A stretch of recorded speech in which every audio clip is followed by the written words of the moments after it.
Hello. Well, today we have a brand new wind generator.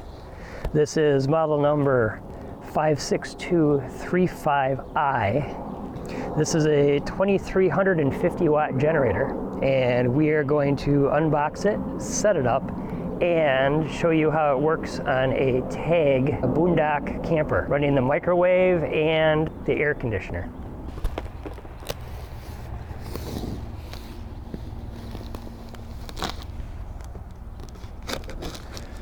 Inside we have a manual. Got a screwdriver or wrench for the spark plug. I believe they say that's only like 26 pounds. It's not too bad. Well, that's what she looks like.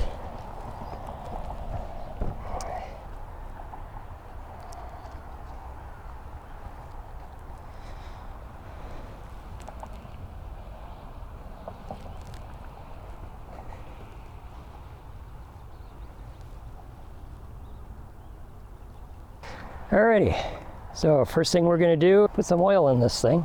The oil is gonna go over here. There's an oil door and an oil cap, which is also your dipstick to know how much oil goes in the machine. So this generator only takes 17 ounces of oil. Today we're gonna be using some Quaker State full synthetic. We're gonna use 5W30. We're also gonna be putting in a wind magnetic dipstick. So in case there's any metal shavings on first run in it, that's what the magnetic dipstick looks like versus the original one.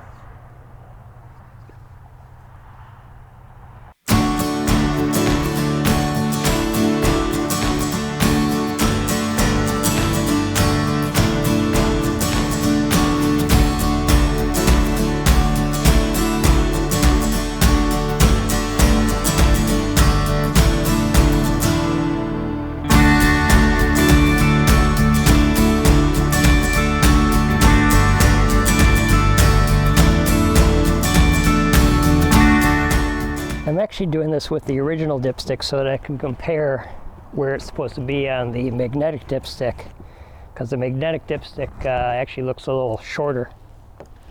All right, we're full of oil on the original dipstick. Now we're going to put the magnetic one in and see what the difference is. Well, the magnetic dipstick shows that there is oil on the dipstick, but I think I'm going to keep the original dipstick around just to be able to check it more precisely. Filling that up took about 2/3 of a quart.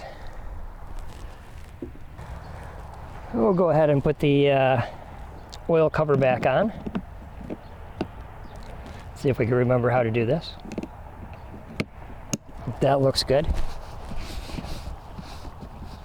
Wipe off any residual that you have there if you made a mess like I did. I'm actually going to put some stabilizer in the gas before I put it in, just because we know how bad the gas is these days.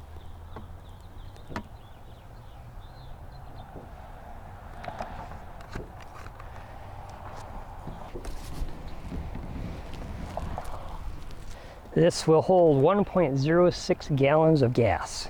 There's a valve on the top for venting, and we're going to turn that to on to start it. We're now going to turn the fuel switch to on and pull the choke out to the start position, and we'll see if it starts right up. Moving the choke back in towards the run position. All right, it seems to be running pretty smooth.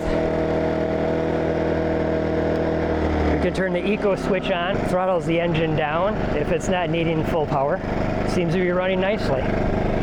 You have your 220 amp outlets here, a 12 volt receptacle, and 2 USB 5 volt outlets.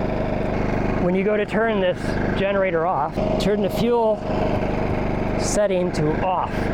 This will run the fuel out of the carburetor before the generator shuts down.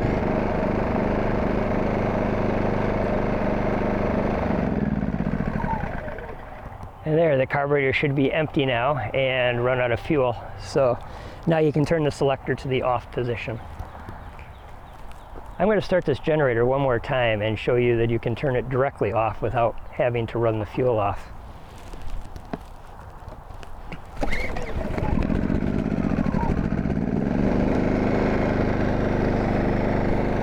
So if you just need to turn the generator off right away, you can do that without running the fuel out, just by turning the fuel selector to the off position. And now we'll go test it.